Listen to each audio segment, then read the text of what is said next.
Ny ampiray kosa ny mahasoivon'ny banque BFE Société Générale eto Antananarivo etsy Anosy araka izany no misy an'ity fitoerana vaovao ity izay notokanana tamin'ny fomba ofisialy tamin'ny andron'ny omaly.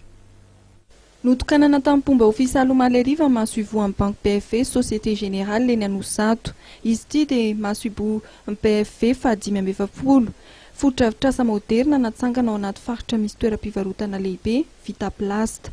Araka ny fanazavana nomen'Andriamatoa Jean-Philippe Ekilebec, tale général ny BFSG, nandritra ny lanonam-panokafana dia manandanja tokoa ny commune Anosato satria ny tanàna dia mihitatra, ny asa fambolena dia miroborobo fatratra ary dia niditra misehatra fandrarana matianina ireo mpamboly ka izay no nahatonga ny BFE nanamarika ny fisiny eny Anosato mba hanatona akaiky kokoa ireo mpanjifa sy ireo mpiara-miombina antoka amin'ny orinasa na mpandrara matianina na olon-tsotra.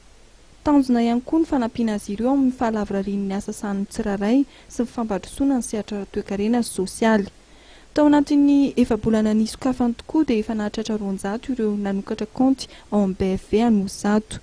Ekipa manana traikefa afaka manome fahafa-po tarihan'Andriamatoa Randriamanana Tahiny no handray ireo mpanjifa ao an-toerana. Hita avokoa ireo tolotra maro samihafa mampiavaka ny banque BFE.